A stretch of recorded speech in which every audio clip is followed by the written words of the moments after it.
અમદાવાદના હંસપુરા સર્કલ પાસે સ્પામાં કામ કરતા યુવકની હત્યાનો પોલીસે ભેદ ઉકેલ્યો।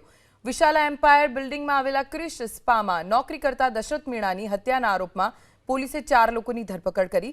મુખ્ય આરોપી પરેશ વિશ્વકર્મા ફરાર છે। દશરથ મીણાની હત્યાના આરોપમાં પોલીસે વિશાલ બરોડ, રોહિત રાજપૂત, કરણ કેશાજી અને કિશન ચુનારા નામના 4 લોકોને ઝડપી લીધા। 5 ઓગસ્ટે આરોપી વિશાલ તેની પ્રેમિકા સાથે સ્પામાં ગયો, જ્યાં તેની પ્રેમિકાને દશરથ અને જનકભાઈ સાથે બોલાચાલી બાદ ઝઘડો થયો। બસ એ ઝઘડાનો બદલો લેવા માટે વિશાલે પોતાના મિત્રો સાથે મળીને સ્પાના કર્મચારી દશરથ પર જીવલેણ હુમલો કર્યો। બાદમાં દશરથને બિલ્ડિંગ પરથી નીચે ફેંકી હત્યા કરી નાખી। ઘટના બાદ પોલીસે સીસીટીવી ફૂટેજના આધારે આરોપીઓની ઓળખ કરી અલગ અલગ ટીમ બનાવી 4ને ઝડપી લીધા। સાંજે 8 વાગે ત્યાં ક્રિશા સ્પામાં આવ્યા હતા અને ત્યાં વૈષ્ણવી અને ખુશ્બુની ત્યાં વિક્ટિમ દશરથ મીના અને જે ફરિયાદી જનક છે એની સાથે થોડી જીબાજોડી થઈ।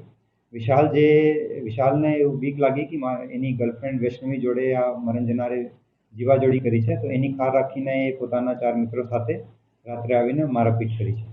વૈષ્ણવી અને ખુશ્બુ એ ઓઢવમાં એક લોટસ સ્પા કરીને કાર્યરત છે, જ્યાં પોલીસે આજે ચેક કર્યું હતું અને ત્યાં નિયમોની પાલન થાય છે કે નહીં, કોઈ ગેરકાયદેસર પ્રવૃત્તિ ચાલે છે કે નહીં, આ બાબતે પોલીસે ત્યાં જઈને ચેકિંગ કરી હતી। પણ એમને એવું લાગતું હતું કે ભાઈ આ જે પોલીસને ઇન્ફોર્મેશન આપીને રેડ કરાવનાર જે વ્યક્તિ છે એ જનક અને જે વિક્ટિમ દશરથ આ 2 લોકો છે, તો એના કારણે અહીંયા આવીને એની સાથે જીવાજોડી કરી હતી।